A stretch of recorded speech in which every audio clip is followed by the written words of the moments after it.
D2 Word Life here with Riptidz. Really? Really? Really? Really? What? Really? What? Really? What? Really? What? Really? What? Why are we doing a Stone Cold Steve Austin and Miz promo skit right now? I have no idea.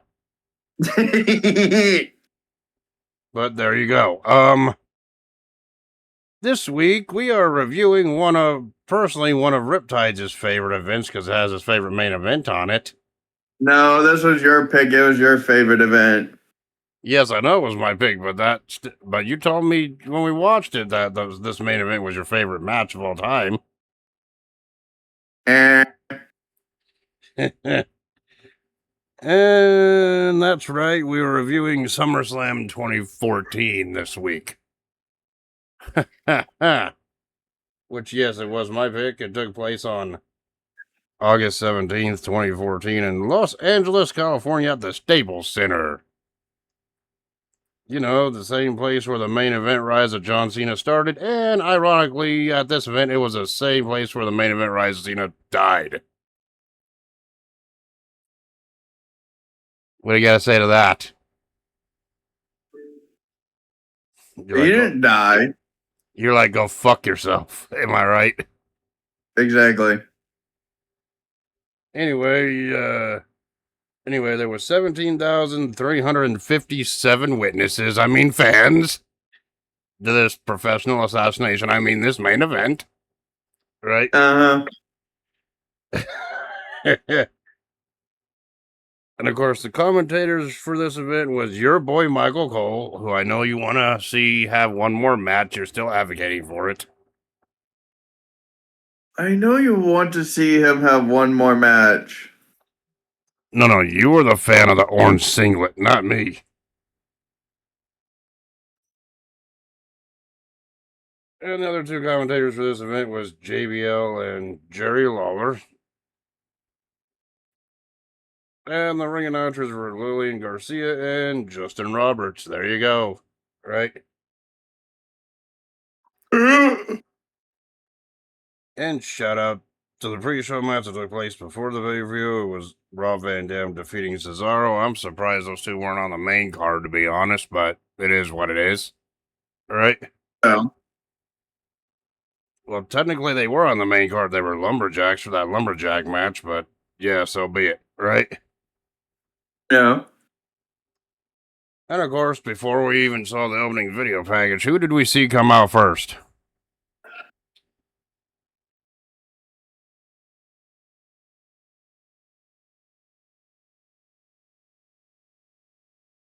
You know.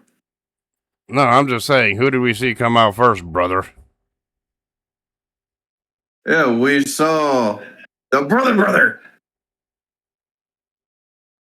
Yeah, Hulk Hogan came out standing ovation because this was before everything happened, like a year prior. Controversial or not, right? That's been talked about to death, but he was basically out there to basically hype the crowd and plug the WWE Network for how much did it cost a month at the time? $9.99.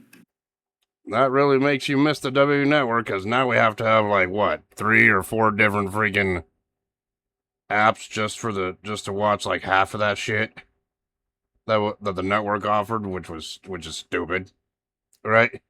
So this was when the network was first starting off in 2014, because it debuted in 2013. Yeah.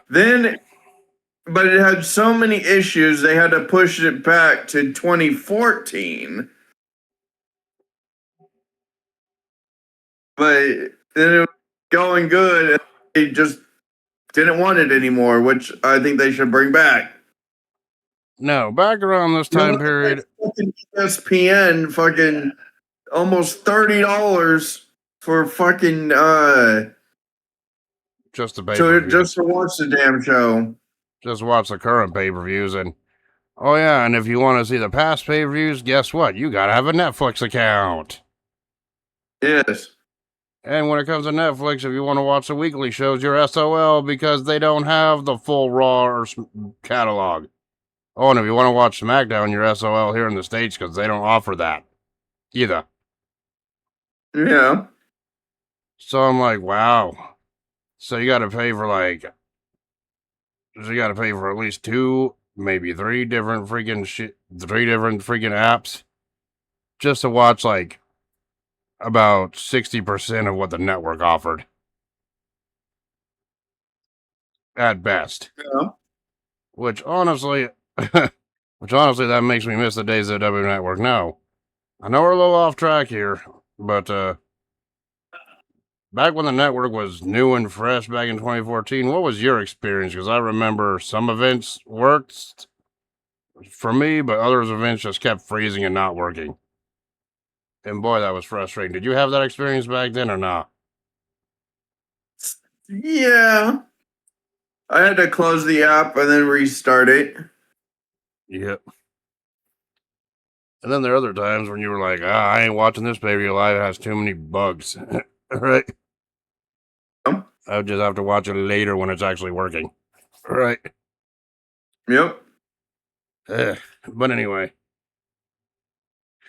Yeah, that's just our experiences. Yes, it got better over time, and right when it was working like correctly, everything was fine in the late years. That's when they were like, "We're getting rid of it. Get Peacock instead." Right? Yep. And we're like, "Motherfucker!" Right? Yep. But anyway, after Hulk Hogan's appearance, we see the hype opening package, and it was mostly hyping up like the Stephanie McMahon versus Brie Bella match, plus obviously the Lesnar and Cena main event for the most part. Right? Yep. Yeah, and then we get to the opening contest of the night, which saw your boy The Miz. Really? Who you even told me you think was the greatest Intercontinental Champion of all time, Oh, fuck. defending the Intercontinental title against Dolph Ziggler. And really, yes, The Miz is your boy. No, he ain't. That He's your boy. You're a Miz head. coming from the guy who says really almost every freaking time I send him something cringe or fucked up on a daily basis. Really? Yeah, see, you're just Really? proving my point right now. Really is a normal word, dumbass. Yeah, well, you're a mishead. So are you. To a normal person, saying the word really is normal. When you're a wrestling fan, saying really, people associate you with The Miz.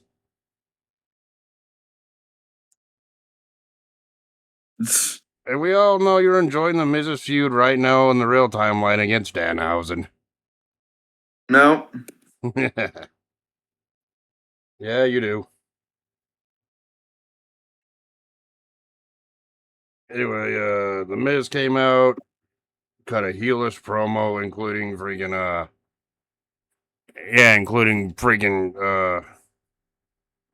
talking shit about Los Angeles, talking about he's the A-lister, talking about the money maker, which is what he called his face, right? Yeah. And then pretty much dissing LA with a Lakers joke. I'm like, okay, right? That's a good way to get heel heat, am I right? Yeah. Of course, Ziggler came out, got a positive ovation like he usually would around this time. And yeah, the match was on. And these two went back and forth for the most part to kick off the show, right? Yep. And there was a lot of freaking like counters, near falls throughout this whole match. Pretty good stuff here, but at the ending came when the Miz nailed a skull-crushing finale on Ziggler, and at this point you were thinking, okay, you hope the match is over because you wanted the Miz to retain, you know that. Nah. But no, Ziggler kicked out of it, and Ziggler eventually freaking followed up with a zigzag to pin the Miz to win the Intercontinental title, and I know you were disappointed at this result. I know you were. But to me, yeah, it was an alright opener, but it felt like something we could have seen on Raw at the time. That's just my opinion on it, but was all right for what it was. Those two would actually go on to have like a little feud following this event, if I remember correctly. Right. Yep. So yeah, your thoughts on your boy losing the title to Ziggler here? He's not my boy. He's your boy. Really? And yes, Really? yes, Really? yes. Apparently you're a Daniel Bryan fan too.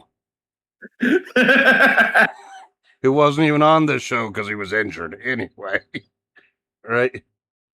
It's good to see Ziggler get the Intercontinental title back after being screwed over in his match against The Miz before. At that Battleground pay-per-view that happened a month prior in that Battle Royal for it. The Intercontinental title, yeah.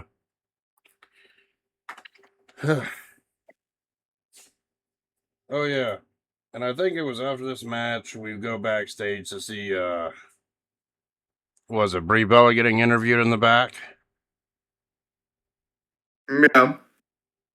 Yeah, talking about the segment on Raw where Stephanie McMahon had Brie Bella arrested after Brie Bella freaking slapped her therapist after making a Daniel Bryan cheating joke.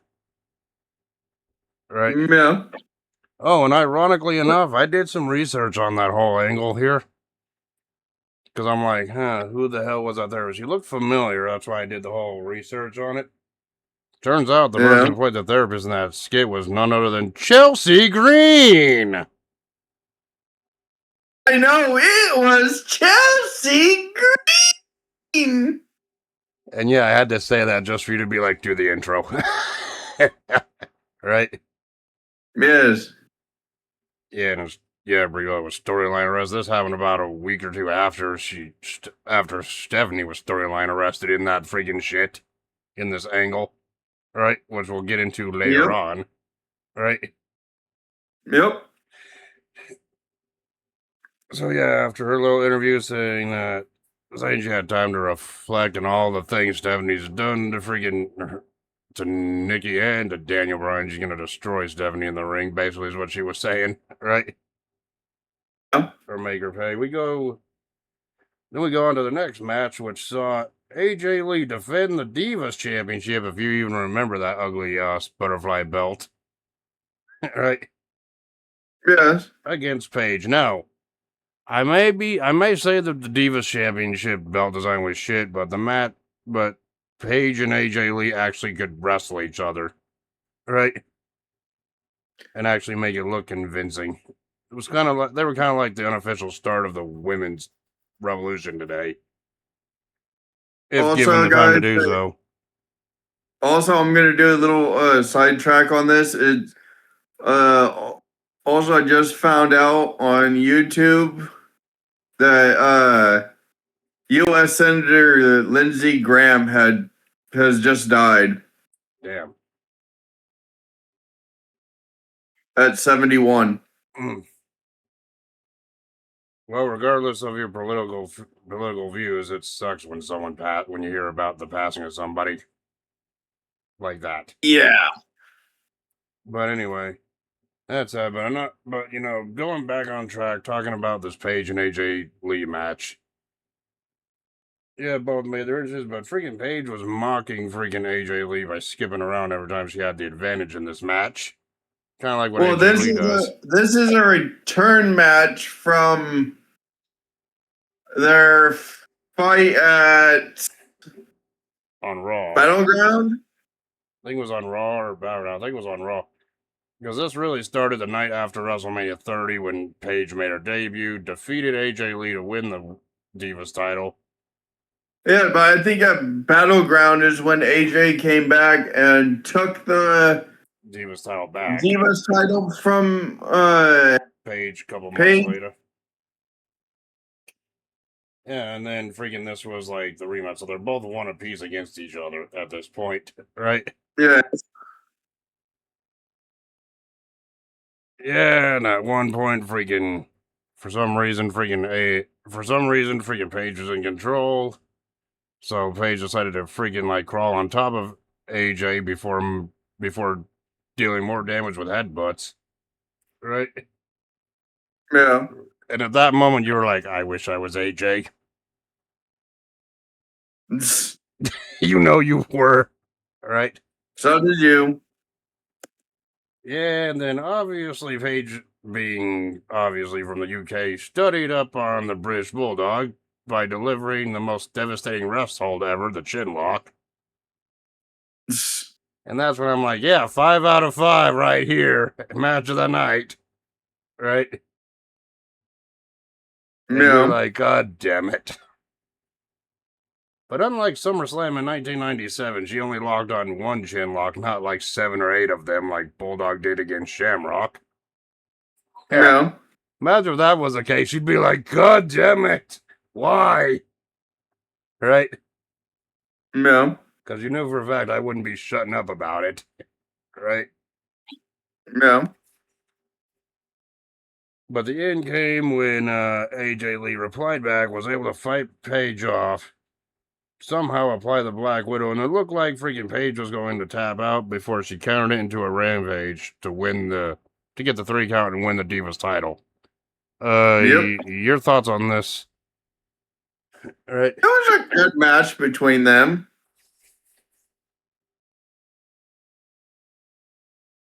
Yeah, Did they always have good matches? Yes. would you be down to see a match between them today? Since they're both Yes. back in the company years later. Yes. I would. I think that'd be a great match to see, and it'd be a flashback to this. Right? Yep. Ugh. So yeah, I thought the match was all right for what it was. Not their best, but you know, it isn't shit. You know what I'm saying? And plus, we seen worse Divas matches back then. And these two and Paige and AJ Lee back then actually could have a good competitive match with each other. As we know, right? Yeah. Ugh. But you know what's not so good? The next match we're about to talk about, right? And it was Rusev with Lawton in his corner taking on Jack Swagger in a flag match. Yeah, And your favorite incarnation. We the people, Swagger. of course, Jack Swagger had Zeb Coulter in his corner, right? Yes. And for those of you who don't know who friggin' Zeb Coulter is, he's the one known as Dutch Montel, by the way. Yes. The last time we talked about Dutch Montel on the show was that disaster known as Heroes of Wrestling. Thank you very much. Jesus, right? I just remembered, yes, he provided commentary from that show. Fuck that show. Right? He was the only one that ever knew what the fuck was going on. That's pretty sad, and yes, that is true. And I bet even he knew this show was a disaster. Right? No. But anyway, Rusev made his entrance first. Lana freaking got on the microphone, cut a promo saying they were dedicating this match to Vladimir Putin. Yeah, that little line aged like milk. Am I right? No. And of course, Jack Swagger had a custom entrance with members of the U.S. Army coming out, do their little march before he and Zeb Coulter came out. Right? No. So yeah, both got in the ring now. Before the match could begin, freaking Rusev went to attack Swagger, only to be caught in the ankle lock immediately before the match even started. Right? No. So yeah, thus weakening freaking Rusev's ankle, which pretty much was a factor in this throughout this match for Rusev, right? No. Anyway, after the dust settled, after everything was good, the match was on. And every time freaking Rusev would perform an offensive move on the Swagger, his ankle would be bothering him even more. And he could barely put any weight on. At one point, he put in a modified freaking accolade on Swagger because he couldn't put his full weight on his ankle. Hey, Riptidz, that's what you call selling. Something you should try to do on 2K. No. And that's my one per video. Actually, no, it's Uh-huh. not. Definitely not here. I'm admitting that now. Not in this review. Oh, I know. Right.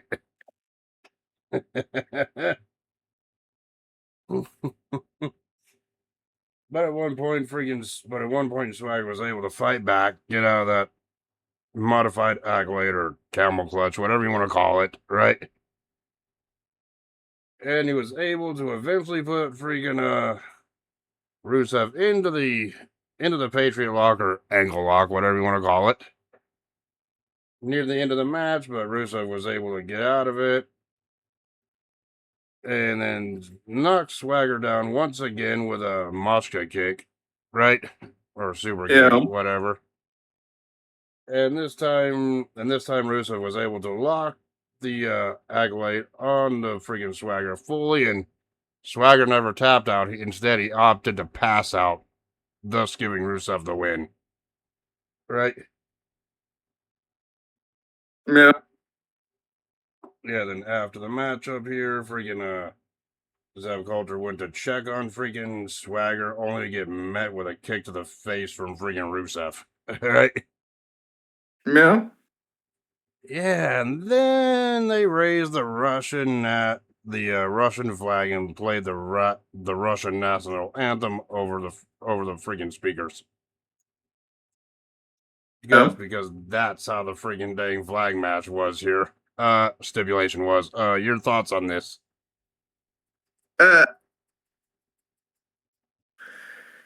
And yeah, that whole bit at the start, the Lana promo at the start aged like freaking milk in the current day. All right.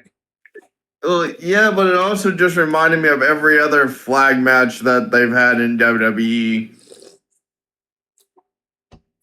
I mean, to me, it had an exciting start, yeah, but it just went from that back down to like an average match.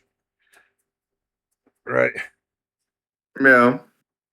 Now, I'm not saying that Jack Swagger only had crap matches. I'm just saying I don't think any of Jack Swagger's matches impressed me to a 4 or beyond. You know what I mean? Yeah. But yeah, I thought this match felt on average. Your thoughts on it from bell to bell? It was okay. Yeah, I did like how freaking Rusev was selling that angle after the first angle lock, though. Right? Yeah. I'm like, at least you remember to sell that to the very end, so I guess there's that for a bit of storytelling, right? Yeah. So yeah, it was okay for what it was, but the next match I thought was a whole lot better, and that was the lumberjack match between Seth Rollins and Dean Ambrose, right? Now these two have a history. They were members of the Shield together, as we know. Rollins turned on the Shield when he nailed Roman Reigns in the back with a steel chair, as we know. But instead of logically Roman Reigns being the one to feud with Rollins, it was Dean Ambrose who was feuding with Ambrose at the time, which I really wasn't complaining a lot about, right? It was Ambrose feuding with Ambrose? It was Ambrose feuding with Rollins. Damn, goddamn Sid English. Yes, Ambrose was feuding with himself. We had a freaking Mox versus Ambrose situation, just like we had a Taker versus Taker situation in 20 years prior to this. No, I'm kidding. Actually, that would be kind of fucking funny to see someone be fake Ambrose versus John Moxley. I'd be like, fuck, I'm seeing double. Right? Yeah, you would enjoy that, wouldn't you? You'd be like, yeah, I say that with sarcasm when you're like, actually, that doesn't sound like a bad idea. Right? Well, we had fake Kane versus Kane, and which was essentially Taker. Yeah, Kane versus fake Kane, which was essentially Mayor Glenn Jacobs versus Luke Gallows. Right? Yes. And then we had Taker versus fake Taker, which was freaking Mark Calloway, which was Taker versus freaking was it Brian Adams or whatever? Yeah.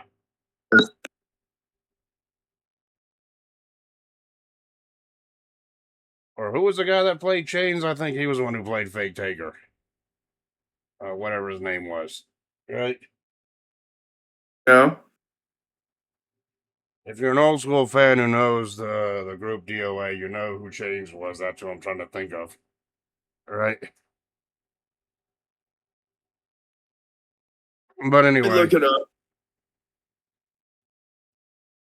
I know he competed in TNA too, but right. Can't think of his name off the top of my head. Right?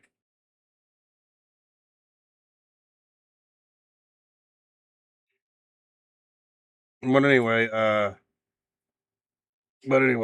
Dean Ambrose and Seth Rollins. Brian Lee Harris. Oh yeah, it's Brian Lee. Okay, right.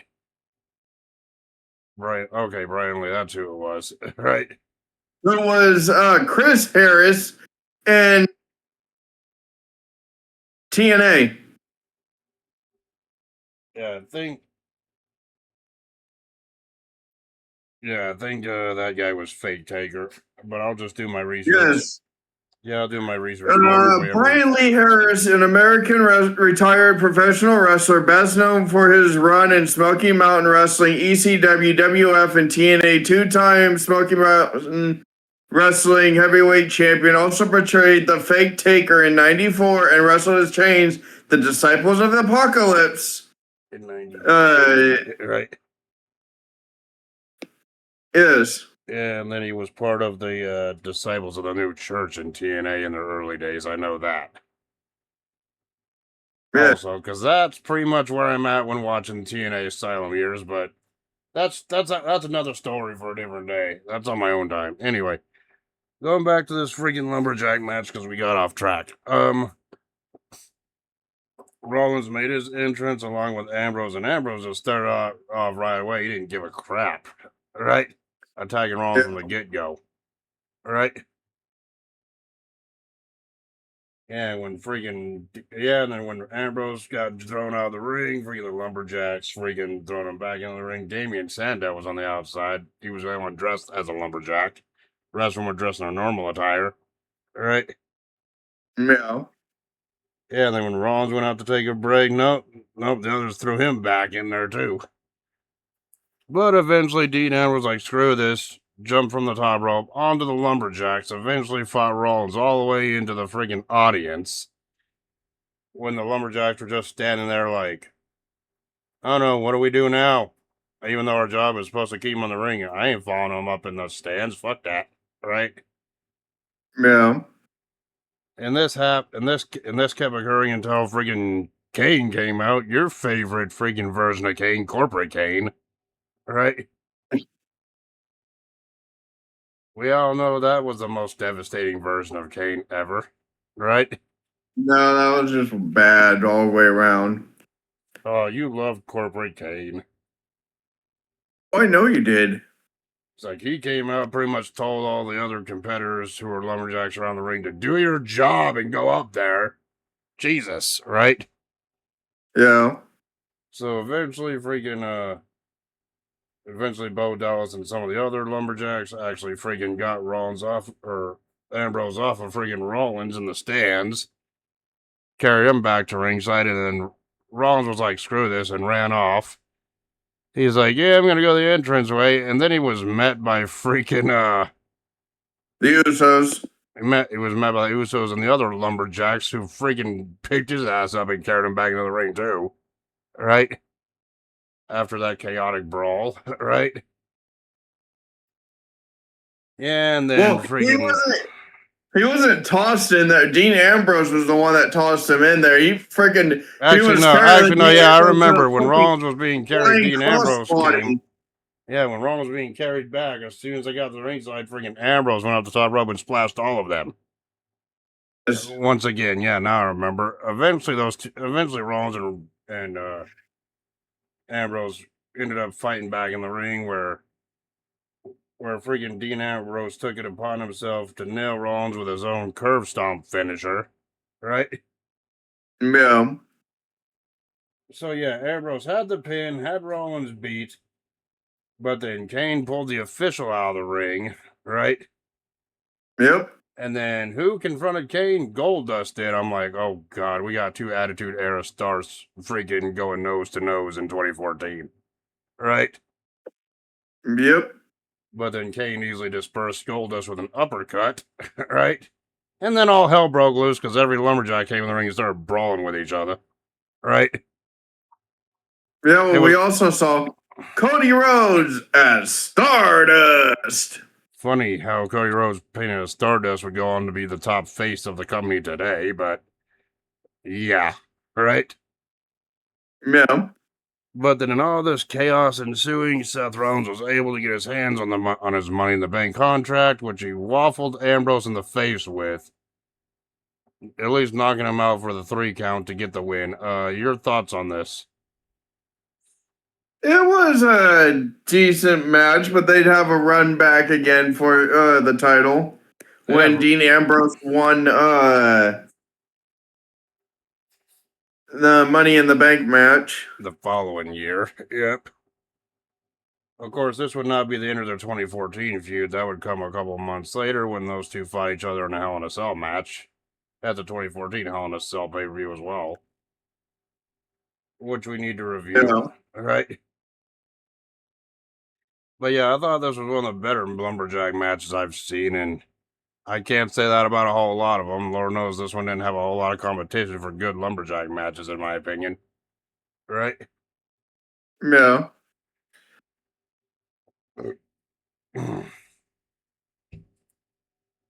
Yeah, and then we go on to the next match of the night, which was Chris Jericho versus Bray Wyatt here. With the Wyatt family, or more specifically, Luke Harper and Eric Rowan being banned from ringside. Right? Yeah. Yeah, and then I mean, these two, Ambrose freaking Wyatt made his entrance there. I'm just like, wow. I'm just like, wow. Yep, that's something we're never gonna see today again. All right, that's Yeah. unfortunate. Right. Of course, Jericho made his entrance with his freaking sparkly light up jacket. We all know you'd wear something like that. You Oh, I can't, know you would. you can't deny it. You'd wear that all around the freaking club, if you know what I mean. Uh-huh.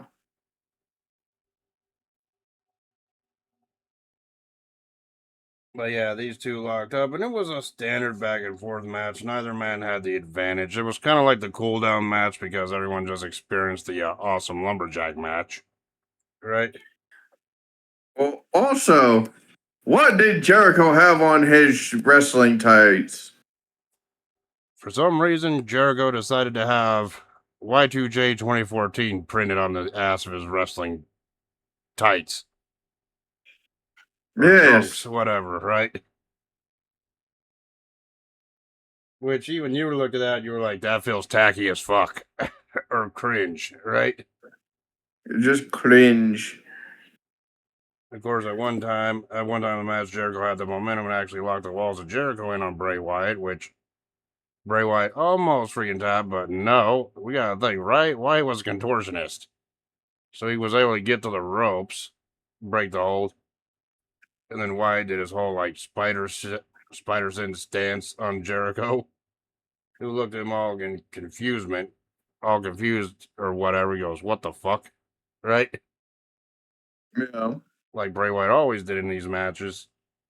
Eventually, the fight went on the outside where Wyatt delivered his sister Abigail into the barricade on Jericho, and then back in the ring, Wyatt freaking performed another sister Abigail on Jericho to get the 3 count. And the win. Your thoughts on this? Pretty good match for early in his career. Yeah, this was early in Bray Wyatt's main roster career because he would debut literally a year prior. And yeah, and everyone thought, okay, Wyatt got a victory over the first ever undisputed champion. This was kind of the start of his more upward friggin' trajectory into the main event scene. Right? Yeah. So I thought it was okay for what it was. It wasn't Bray Wyatt's best match. It wasn't Jericho's best match, but it wasn't, it wasn't below average either, in my opinion. right? Yeah. So yeah, it was okay. I mean, yeah, it didn't. It wouldn't have felt out of this match. Wouldn't have felt out of place watching it on Raw, but it is what it is, right? At least Bray Wyatt got the victory here, which I believe was the right decision at a big event like SummerSlam, right? Yeah. Now, now we go to the match that we wanted to talk about, and you know what? We'll let you talk about this one, buddy. We got Stephanie McMahon versus Brie Bella. Yeah. And what was the Well, backstory on this one? well, first it was when Stephanie fired Brie Bella, and then Brie Bella would come back after she bought a ticket and was harassed and uh, being slapped upon and then got arrested for hitting back. Yep. And then when she bought another ticket for the show, she freaking was slapped by Stephanie, which caused Stephanie to be arrested. And they did the whole Chelsea Green therapist angle on the Raw prior to SummerSlam here that we already talked Well, about. that's where she got fucking arrested the first time was because she was beating up on Stephanie for laughing. Yep. Yep. So yeah, we get to the actual match. This was Stephanie McMahon's first match in like 11 years at this point. Ironically, her last match, Stephanie's last match up to this point was against Vince McMahon in that father-daughter I Quit match from No Mercy of 03. That match sucked. Not looking forward to having to review that one either, by the way, and that's not an idea for your next pick, by the way. So go screw yourself if that's the one you're thinking of. Right? I'm pretty sure it's not, but that could be a potential future one now. All right?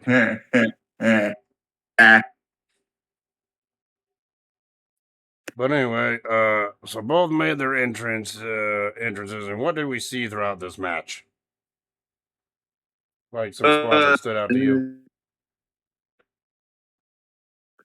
Freaking 90% of the offense was Brie Bella, while Stephanie was on the run.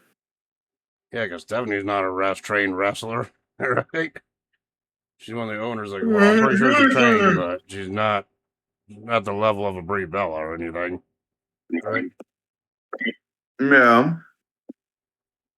And of course, Stephanie did get some offense in, including a DDT for a 2 count, right? Yeah. So she had some wrestling abilities here. Of course, Brie Bella freaking was on the offense after that. So what did we see after that?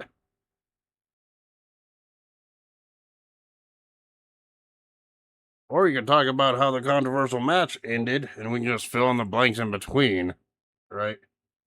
Fucking Brie Bella was beating up on Stephanie. Stephanie was trying to run. Then Triple H comes down. Pulled the referee out when Brie applied the yes. Pulled the referee out when Brie Bella was going to make Stephanie tap. Stephanie tap with Daniel Bryan's LaBelle lock or the yes lock or the no lock, whatever you want to call it, lock. Or the crossface, whatever you want to call it, right? Yes. Then Nikki Bella got involved with Triple H by shoving his ass down or slapping his ass down. I forget which one. Because no, Brie was the one that did that. Then she was put down, and then Stephanie was trying to run to the other side of the ring, which had Nikki Bella there. Yep. And this is where the controversy happens. There you go, buddy. Yeah, because Stephanie was sandwiched in between the Bella twins. She was like, uh-oh, I'm about to get my ass kicked. Oh, shit. And then, out of nowhere, Nikki freaking pulled Stephanie out of the way and attacked Brie with a punch to the face. Or forearm to the face, whatever. right? Yes. Thus ending their alignment and turning heel in the process. Kind of similar to what we seen Jimmy Uso do to Jay, like what, 9 years later, Yes. which that enabled freaking Stephanie to execute a pedigree on Brie Bella to win the match. And was this Nikki Bella turn freaking was it her joining the Authority? No, they started this awful angle rivalry between the Bella twins, which that was shit that nobody wanted, right? Yes. Yeah, your thoughts on this?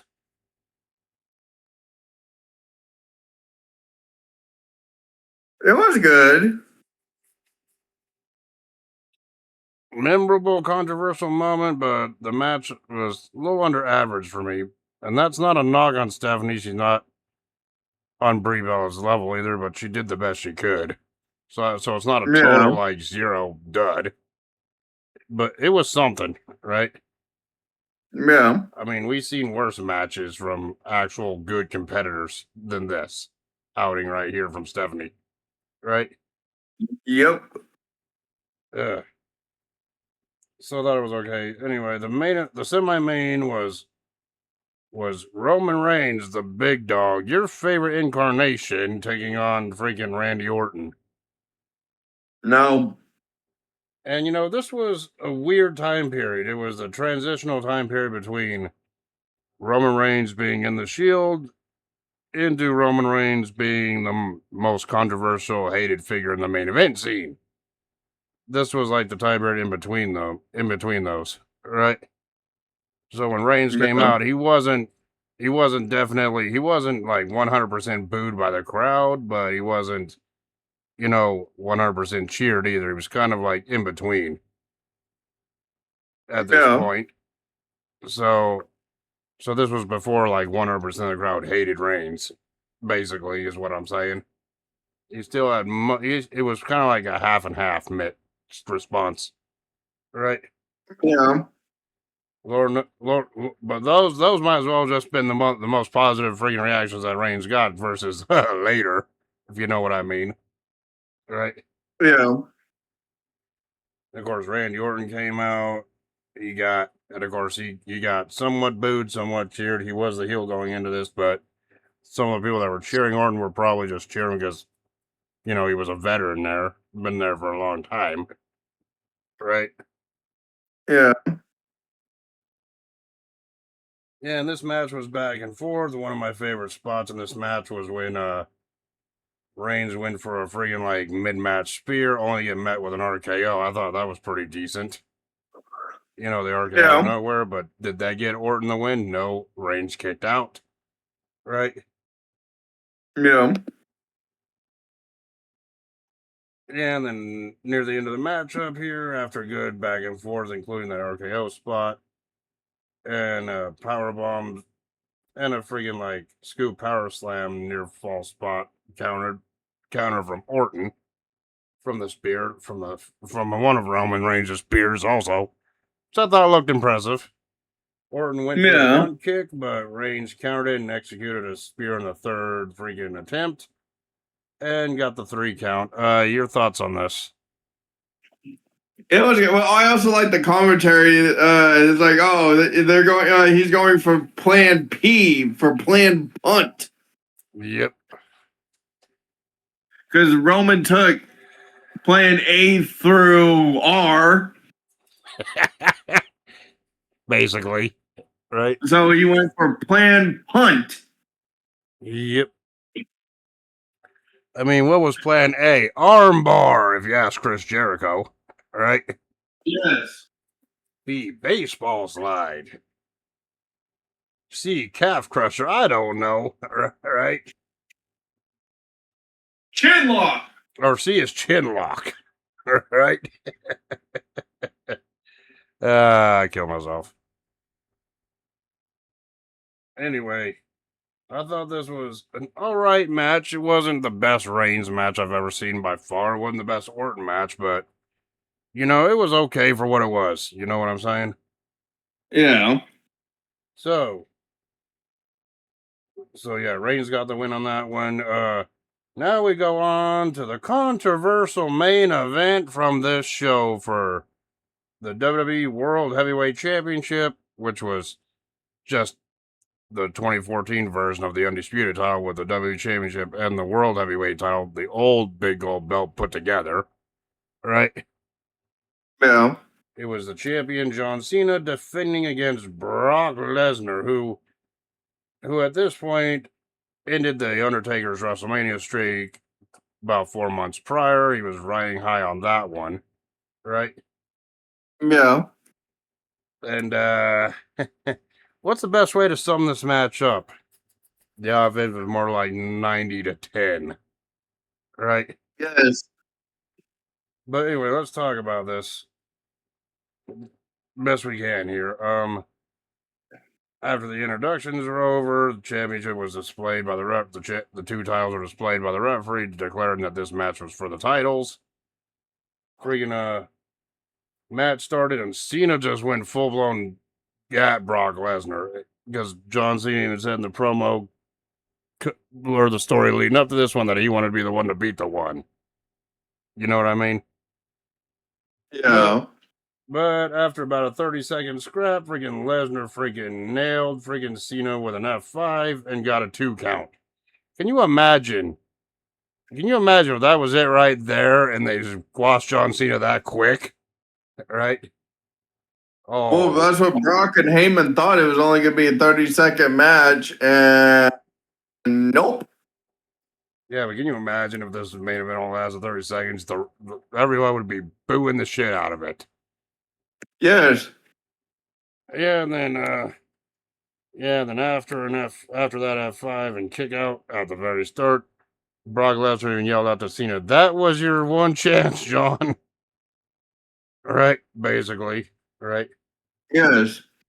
And then Lesnar then executed 2 German suplexes on Cena, followed by 4 more. This was the start of Suplex City, by the way, right?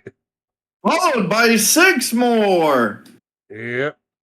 And then 2 more Adam Cena kicked out at 2 after friggin' Lesnar at some point went for a cocky cover, right? Yeah. And of course, freaking Cena or Lesnar executed 2 more suplexes, but did not release them. But on the 3rd attempt, Cena freaking struck Lesnar ahead with his elbow, but Lesnar freaking countered whatever little offense Cena was doing with another F5.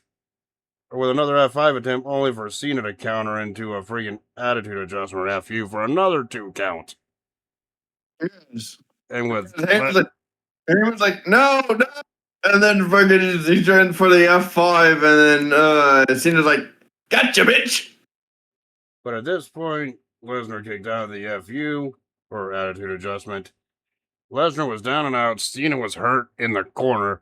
And what did Lesnar do? He freaking just sat up like the Undertaker and started laughing. Pretty much selling it like you do on 2K. Right? And yes, that's my 2 per video. As I was mentioning earlier. Right? And Cena hit the STFU on him. Yeah, and then afterwards, freaking Lesnar got back in control, nailed 7 more German suplexes to Cena. Right? And Yeah. at some points, not even releasing, just back-to-back suplexes, like what Kurt Angle used to do. Right? Yep. But near the end of the match, despite taking so many suplexes, the birth of Suplex City right here, freaking Cena was in one last breath was able to apply, or one last gasp was able to apply the STF on Lesnar, which Lesnar looked like he was going to tap out in pain. Can you imagine if that's how this match ended with Lesnar dominating only to tap out? You know what I mean? Yeah. But no, that's not what happened. That's not what happened. Freaking after about a minute in the hold, freaking Lesnar reversed it. Lesnar reversed it, started pounding Cena's face in. and then got Cena back up and nailed a second F5 to win the match and the World Championship. Yeah, yeah, throughout the whole match, you could hear a little kid yell out, "Let's go, Cena," several times, and that didn't really help Cena at all. Right? No. Well, the Jerry the King Lawler was saying don't underestimate Cena at all either. But yeah, your thoughts on this? Let's just call it for what it is. Your thoughts on this beatdown in the main event? It was decent. Remember It last was a decent match. Yeah, remember last week, right when I was Yeah, it was under pure domination on Brock's end, but still. Yeah, remember last week when I picked out this show and I asked you, so would you consider John Cena your hero? And I said, hey, this is Yes. the summertime. You know this match is what I was talking about. Where Yes. Cena got pretty much the shit beaten out of him. Yeah. For most of it. Yeah. Yes. And yeah, I know most people didn't really like this match, but I kind of did. You either like this match or this beatdown or you hate it. I freaking enjoyed it. And let me hear you out. Let me hear you on this. It's because something like this was never done before in a main event. Cena was always portrayed as the superstar that could rise above anything, but he couldn't rise above Brock here. He got dominated. That never happens. Ever up until now. Prior to this event, Cena always mostly won unless he freaking was cheated out of a win. This one was just pure domination. Right? Yeah. Something we never seen before, so yeah. So yeah, I thought it was a good main event. It was a great main event. It was freaking shocking to see at the time, and yeah, I got to admit, I was a Cena hater back then. So to see this live for the first time on the network, which I did all them years ago, I was actually happy with this result. Uh-huh. I know you were probably annoyed by it. Yes. But anyway. That's our review So now we got to go to our rating system, which is something I always call our favorite part of these reviews. Dolph Ziggler defeating The Miz to win the Intercontinental title. I gave that one 3.5 out of 5. 4. Paige defeating AJ Lee to win the Divas Championship. I gave that one 3.5 out of 5. 4.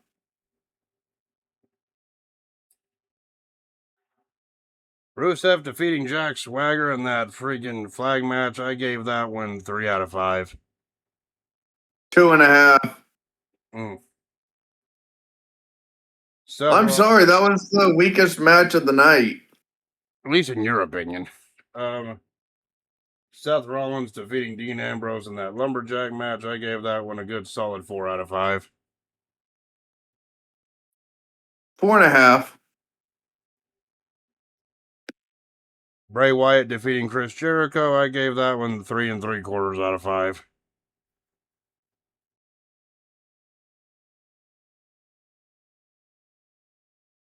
4. They both put up a hell of a fight.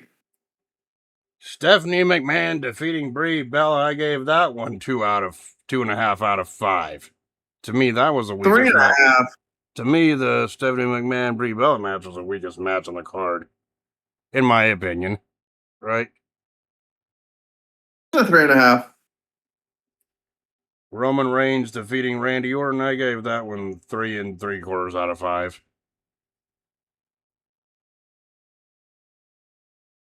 4. Yep. And Brock Lesnar dominating John Cena to win the WWE World Championship. As controversial as this take is, it's just my opinion and my opinion only. The match rating I gave that one was a solid 5 out of 5.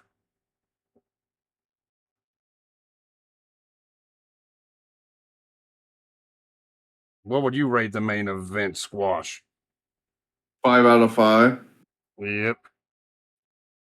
So yeah, controversy or not, my rating is also 5 out of 5. My personal final grade for SummerSlam 2014 is a solid B. B There, plus. there's a couple good matches, couple of average matches, but nothing that is a complete waste of time, right? No. And what are some matches I would recommend from the show? I would recommend the Rollins and Ambrose Lumberjack match. And, well, if you want to see a professional assassination, I would recommend the main event with Lesnar and Cena. Yes.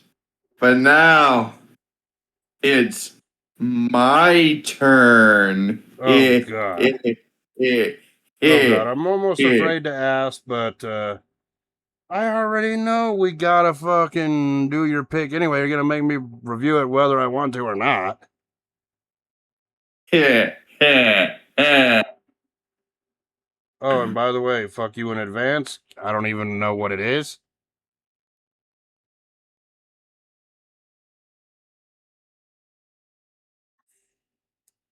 So, buddy, what are we going to be watching next week? I hate to ask. Oh, it became a meme. Ha ha ha ha ha ha ha ha. We are going to be watching 2015 SummerSlam. Ha ha ha ha ha ha ha ha ha ha. You're funny. No, that's what we're going to be doing. Yes, I know that's what we're doing. That's why I said it that way. Is the one when fucking Brock and Taker both got up and fucking Brock was laughing and Taker's like, the fuck? So yeah, we're going forward 1 year from where I was. Yes. Yeah. So yeah, what do we get to look forward to next week? Obviously, we got the Brock main versus event. Taker. We got the next with Brock versus Taker.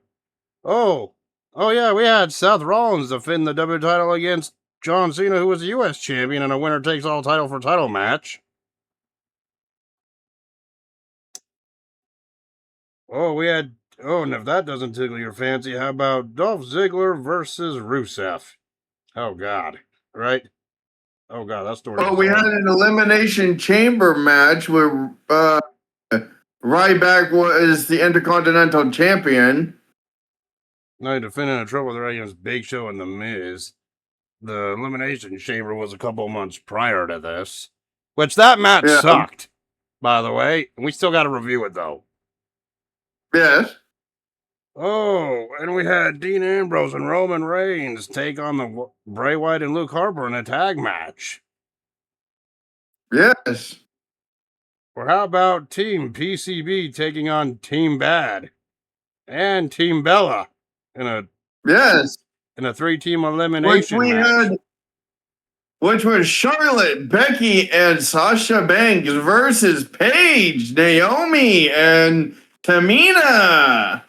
No, it was Becky, Charlotte, and Paige versus Naomi, Sasha, Tamina versus Alicia Fox and the Bella Twins. Wow. Or how about Kevin Owens versus Cesaro? Yeah. Right? Because it was announced as a PCB because Sasha Banks had gotten injured. So it was Paige, Charlotte, and Becky. Mm-hmm. Oh, God. Or how about Neville and Stephen Amell versus King Barrett and Stardust? Okay. Or how about a 4-way match for the tag team titles? Yay! Which. And then Banks was part of Team Bad, which was Naomi, Tamina, and her. And then we had Team Bella, which was Brie Bella, Nikki Bella, and Alicia Fox. Oh yeah, and here we had the four-way tag match for the tag team titles, which the New Day won. I think this event is what kicked off their fucking 16-month reign as tag champions. Ugh. Battleground. But yeah, we get to look forward to all that next week, right? Yeah.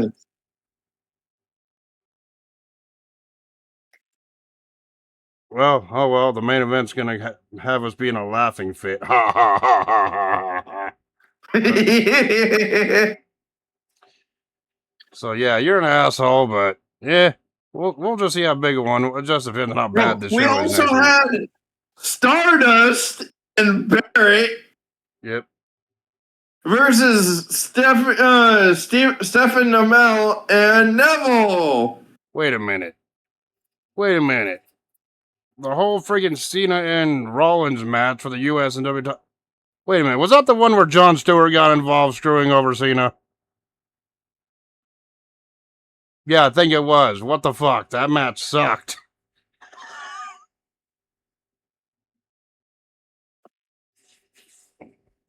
God damn you. All right. Yeah. Yeah. The meme event. Oh, God. All right. The meme event? Is that what you're calling it? Instead of the main event, it's the meme event.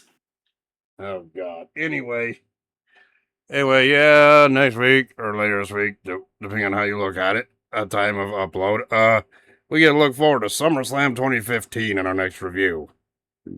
Yes. So until then, we will talk to y'all later. Peace. Deuces.